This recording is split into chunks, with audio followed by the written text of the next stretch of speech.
Mesdames, Messieurs, ravis de vous retrouver pour cette nouvelle session de l'information. Les titres de cette édition. Le mouvement politique Minadjan Godo réaffirme son soutien au président Patrice Talon. Les responsables de ce creuset politique ont sensibilisé leurs militants ce week-end sur le programme d'action du gouvernement.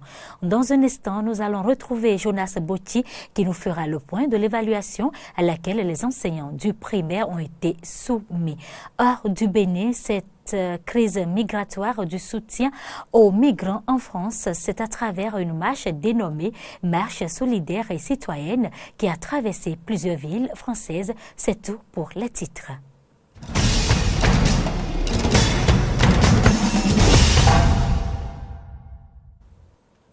Bienvenue à tous. Volet éducation pour démarrer cette édition. Et nous sommes dans le département du Mono. Les enseignants des écoles maternelles et primaires du département du Mono ont répondu présent ce samedi 16 juin 2018 au test d'évaluation auquel le gouvernement les a voulu les soumettre. À l'OCOSA, c'est l'école urbaine centre qui a servi de cadre à cette évaluation. Jonas Botti pour le compte rendu. Des directeurs d'école assis dans les mêmes salles de composition que leurs adjoints pour être soumis à une évaluation. Ainsi en a décidé le gouvernement béninois qui veut, à travers ce diagnostic, mieux cerner les besoins spécifiques des enseignants de la maternelle au primaire afin de leur apporter une élévation de niveau convenable. Et comme les instituteurs savent bien qu'une évaluation aboutit toujours à une prise de décision, l'annonce de cette évaluation au lendemain des tumultueuses grèves ayant secoué l'école béninoise inquiète à juste titre les instituteurs qui craignent des représailles du gouvernement. Lambert Bossou, directeur départemental des enseignements maternels et primaires du Mono, rappelle qu'il n'y a pas toujours qu'une punition qui sanctionne une évaluation. C'est vrai, parmi les décisions, il n'y a pas que la sanction. C'est juste une évaluation. Ça permettra d'avoir une banque de données fiable, de connaître le niveau des enseignants, d'identifier les enseignants par groupe de besoins et de programmer des formations à leur bénéfice pour que leur capacité soit vraiment renforcée. Contrairement à ce qui se dit sur les réseaux, il n'y a pas de représailles pour ça. Le DEDAMP Mono nous fait ici le point de l'organisation pratique de l'évaluation. Dans le département du Mono, à ce jour, nous avons compté 2415 candidats au total, toutes options confondues. Il y a au total 84 salles. Et nous avons 6 centres dans le département, à savoir l'OCOSA, et c'est l'école universitaire de l'OCOSA. Atiémé, c'est l'école universitaire d'Atiémé. Comé, école universitaire de Comé. Bopa, école universitaire de Bopa. Huawei, c'est le complexe scolaire de Doutou. Grand Popo, c'est l'école universitaire de Grand Popo. C'est les APE et les ACE qui sont attendus. Donc dans ce cas, il y a quelques rares qui ont été casés déjà. Contrairement aux rumeurs annonçant un boycott de l'évaluation par les instituteurs, ceux de l'OCOSA ont répondu majoritairement présents à la composition.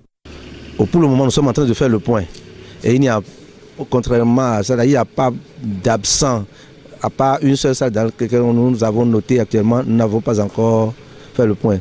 Seulement qu'il y a eu des omis qui sont venus s'ajouter et on les a récupérés. Ils composent actuellement en mathématiques et tout à l'heure en expression écrite, donc en français. Et dans l'après-midi, ils vont composer dans leur matière de spécialité, études de cas en maternelle et au primaire. Une demi-journée aura suffi pour cette évaluation qui a eu entre autres mérites de faire goûter à ces instituteurs le stress auquel ils soumettent leurs apprenants candidats aux examens du CEP. Comment les instituteurs apprécient-ils cette évaluation? Quelques-uns nous confient leurs impressions à la fin des épreuves. Écoutez. Ça serait une évaluation. Ça nous permet de nous juger, de voir un peu nos aptitudes. Si ce n'est pas à caractère punitif et si ce n'est que pour évaluer, pour voir la performance des enseignants, ça nous profite beaucoup. Mais si c'est à caractère de punition, c'est là où ça serait mauvais. L'évaluation qu'on nous a présentée ce matin, ce n'est pas tout à fait mal.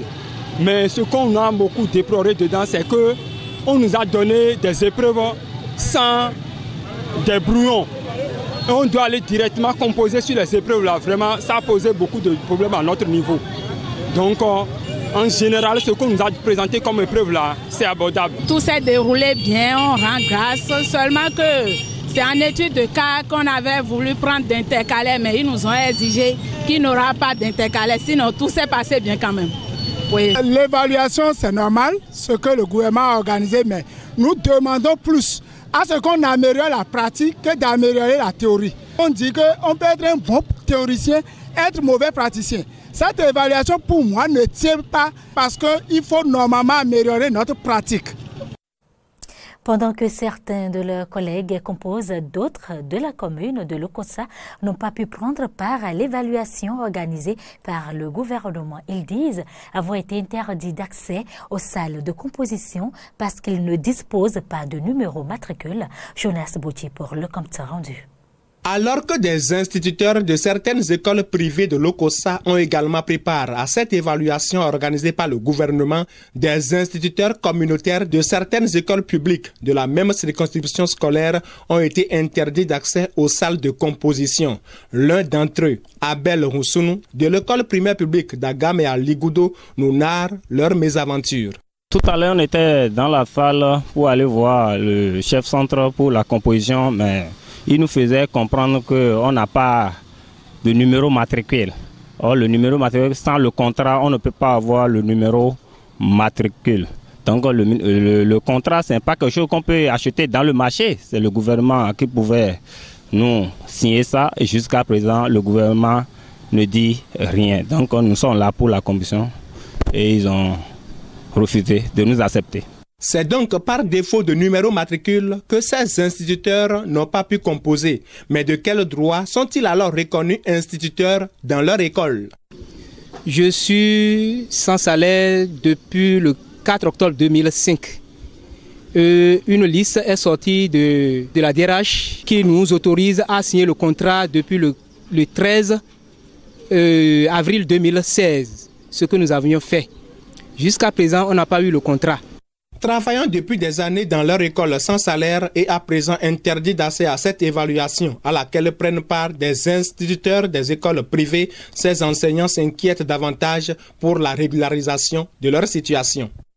Oui, ça a des conséquences, puisqu'ils ont pris en compte des gens de privé. Nous ne sommes pas concernés. Donc, si on dit maintenant que ceux qui ont eu à composer, c'est ceux-là qui vont rester dans le secteur, donc nous, on aura de problèmes. Ils peuvent nous remercier et nous rejeter. Ces enseignants profitent de l'occasion pour demander au gouvernement de leur clarifier leur statut. Je voudrais demander à l'État actuel quel est le sort qui est réservé à nous, les enseignants communautaires, sans salaire, sans contrat depuis des décennies. Le sort qui nous est réservé là, il n'a qu'à nous dire une vérité. J'invite le gouvernement à vite penser à nous pour que une suite favorable soit trouvée. Une fois encore frustrés par leur renvoi du centre d'évaluation ce samedi matin à Lokossa, ces instituteurs communautaires sont rentrés chez eux avec le grand doute qui plane sur leur statut dans la fonction publique béninoise. Merci à vous, Jonas Bouti. Retour dans la capitale économique de Bénin. L'année académique 2017-2018 tend vers sa fin. Les élèves en classe d'examen se préparent déjà. Dans la matinée de ce lundi 18 juin 2018, une équipe de la rédaction s'est rendue dans une école publique dans la commune d'Abomey-Calavi pour constater si effectivement les révisions ont-elles démarré pour les écoliers en classe de CM2. Reportage de Horacia Djodji. Maintenant, nous allons analyser le premier mot. Le premier mot, là, c'est quoi? Quel est le premier mot souligné dans le texte? Oui. Ici, à l'école primaire publique centre d'Abomey-Calavi, l'heure est à la révision dans les différentes classes du CM2. Selon les enseignants, la plupart des chapitres sont déjà abordés malgré les 3 mois de grève qui ont secoué le secteur public. On a fini avec les programmes depuis début mai. Et les révisions ont commencé.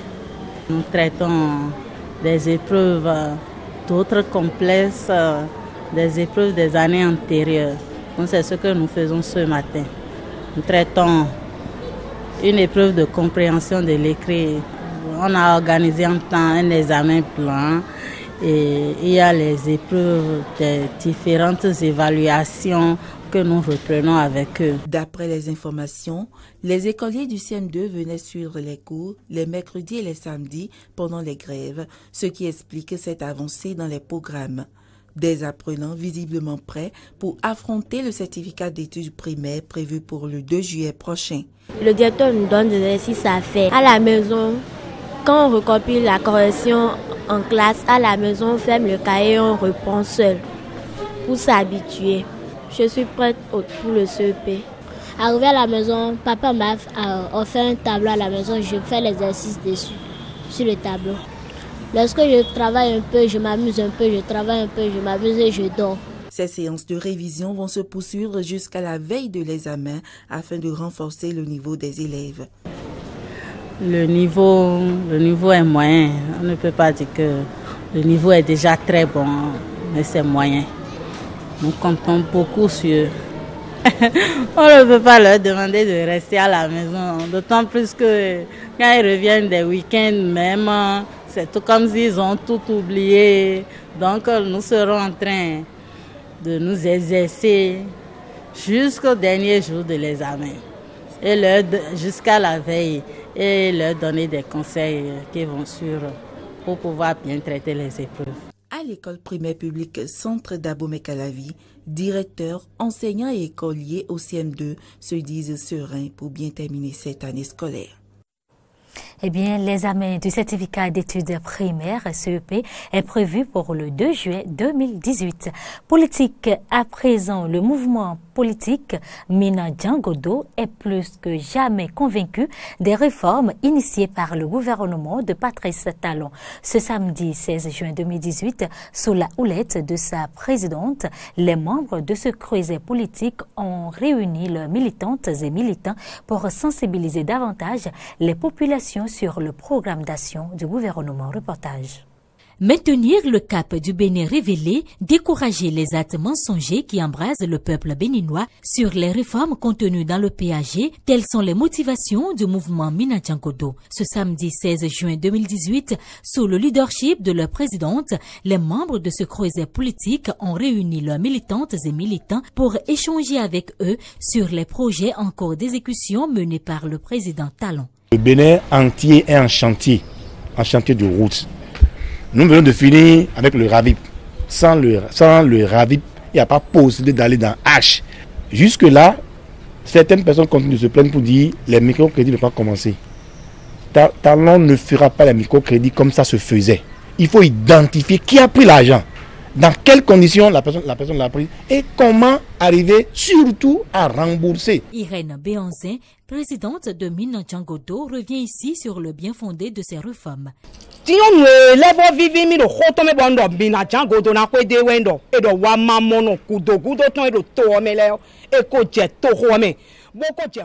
Ce qui est salutaire et que j'ai beaucoup aimé dans ces propositions est que même les indigents du pays seront répertoriés et ce qui leur revient leur sera accordé à chaque fin du mois.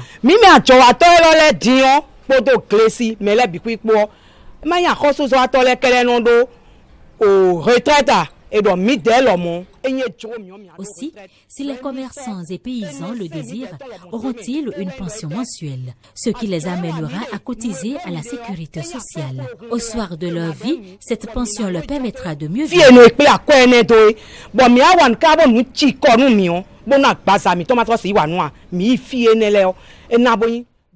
C'est pourquoi nous, les membres du groupe Mina Djangodo, nous nous sommes dit que nous devons sensibiliser la population à comprendre ces nombreux avantages contenus.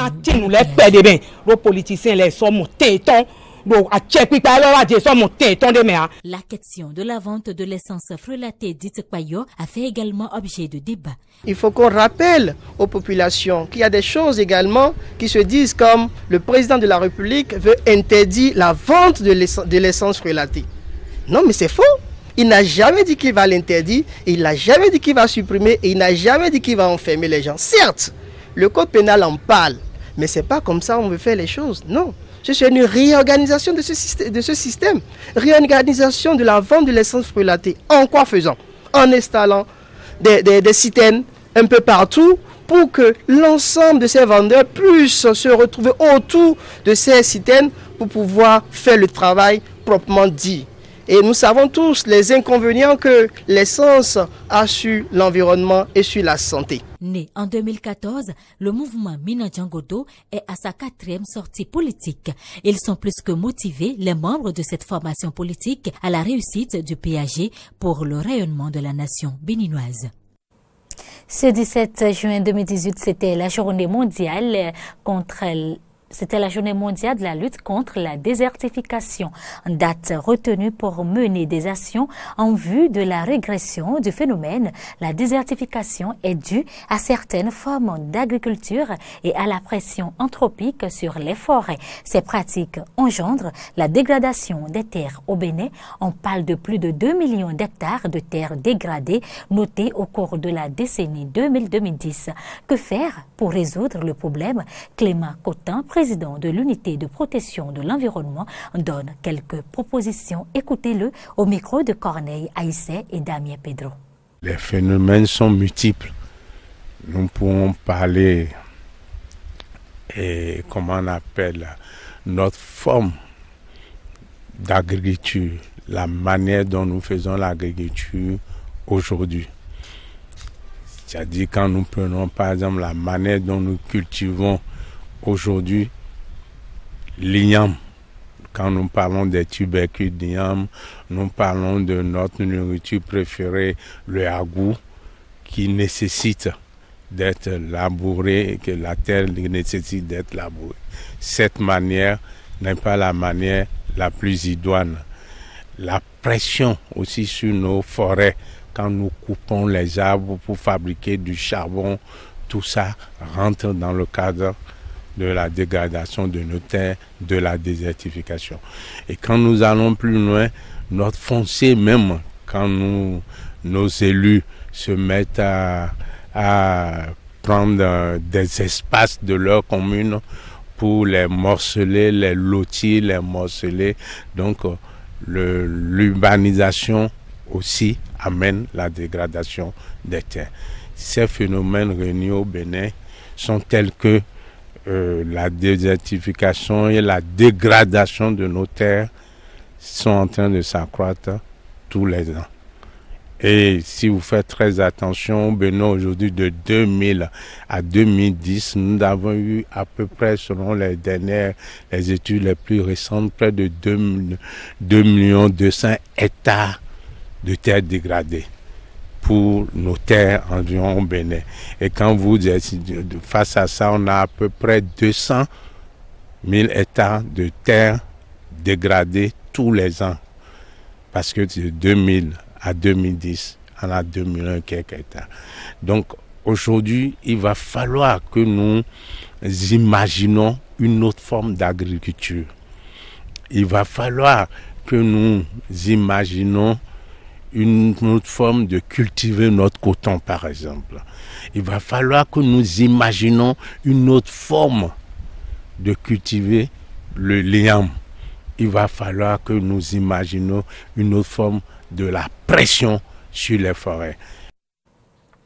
Actualité hors du Bénin, le poulet sénégalais à l'abri derrière ses frontières depuis la crise de la grippe aviaire au milieu des années 2000 risque de perdre de sa superbe d'ici quelques années si le gouvernement autorise à nouveau les importations de volailles étrangères, estime la filière avicole locale. En moins de 15 ans, la production locale de poulet au Sénégal a été multipliée par 7, passant de 7 à 50 millions de têtes par an entre 2004 et aujourd'hui, favorisée par l'interdiction depuis 2005 des importations de volailles décrétées à la suite d'une épizootie de grippe aviaire venue d'Asie. Le président ougandais Yoweri Museveni et un responsable chinois ont inauguré vendredi une nouvelle portion d'autoroute destinée à relier la capitale Kampala au seul aéroport international du pays. L'autoroute à péage à 4 voies longue de 51 km devrait permettre à ses utilisateurs de relier Kampala à Entebbe en 30 minutes au lieu de plusieurs heures avec la voie actuelle congestionnée. L'ex-république yougoslave de Macédoine devient Macédoine du Nord. C'est la conséquence d'un accord historique signé par la Grèce et la Macédoine. L'accord devrait sauter le verrou grec à l'entrée de cette république dans l'Union européenne. Il doit entrer en vigueur dans les 6 prochains mois, au cours desquels le document sera soumis au Parlement macédonien pour ratification, approbation par référendum et acté par révision constitutionnelle. Il sera ensuite soumis à la ratification du Parlement grec. Il faut dire que la Grèce, depuis 1991 et l'indépendance de son voisin, s'opposait à ce qu'il garde le nom de Macédoine, le pays disposant d'une province septentrionale du même nom et qui fut le berceau de l'empire d'Alexandre le Grand. Partie de Vintimille il y a 1 mois et demi, la marche solidaire et citoyenne de soutien aux migrants se rapproche de Paris où elle fera tape avant de rejoindre Calais puis Londres. De ce parcours de 1400 km reliant la frontière franco-italienne à la franco-britannique, beaucoup ne font qu'une étape d'une journée, comme ces marcheurs rencontrés entre Mélan et Évry. Reportage. Solidaire face aux difficultés du terrain, pour les randonneurs de la marche citoyenne, s'entraider est le maître mot. Merci. Ils sont plusieurs dizaines à se rendre de Melun à Évry ce jour-là, avant de rejoindre Paris quelques jours plus tard. Certains s'inscrivent pour une ou plusieurs étapes, d'autres sont là depuis Vintimille, en Italie. Départ de cette marche citoyenne organisée par l'Auberge des Migrants. J'ai dit l'autre jour qu'on avait les pieds qui avaient durci et le cœur qui s'était attendri. On a rencontré un accueil tellement chaleureux que voilà, on en est souvent assez ému. On a globalement partout un très bon accueil. Et puis oui, quand même maintenant, on commence à avoir la forme après 1 mois et demi de marche. Chris est venue de Paris pour la journée. Faire ne serait-ce qu'une étape. Pour elle, c'est capital. Je pense que la question des migrants et des réfugiés est vraiment quelque chose d'essentiel à quoi on est confronté aujourd'hui. Et que si on n'arrive pas à les accueillir décemment et humainement, je pense que c'est vraiment une part de notre humanité qu'on perd. Rudy a croisé les marcheurs par hasard, alors qu'il parcourait la France avec son chien. Pour lui, la rando, c'est mieux en tongs et à plusieurs.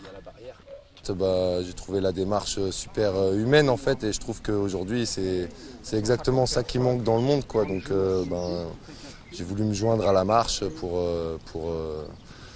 faire savoir aux gens ce qui va pas dans le monde quoi, ce qui va pas en France. C'est l'heure de la pause pour les randonneurs.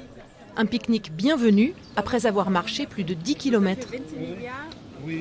Côté cuisine, là aussi, c'est entraide et simplicité. Il faut qu'on fasse des épluchages, des machins, on n'est pas sorti d'auberge. Mehdi, lui, fait le ramadan. Son père aussi a milité, en 1983, lors de la marche pour les droits des beurs. En ce moment, avec toutes les lois et tous les décrets, la loi asile, immigration, et tout ce qui est en train de se passer dans l'actualité, je pensais que c'est indispensable de se mobiliser et d'agir à notre échelle. Et même si je pense que cette marche ne va pas faire changer le gouvernement, au moins elle pourra sensibiliser d'autres gens et amener à faire parler de la cause. Ils ont bravé la pluie, les orages. Dans quelques semaines, les marcheurs citoyens atteindront leur terminus symbolique, Calais, puis Londres, début juillet. Ainsi s'achève cette édition, mesdames, messieurs. Merci de votre fidélité à nos antennes.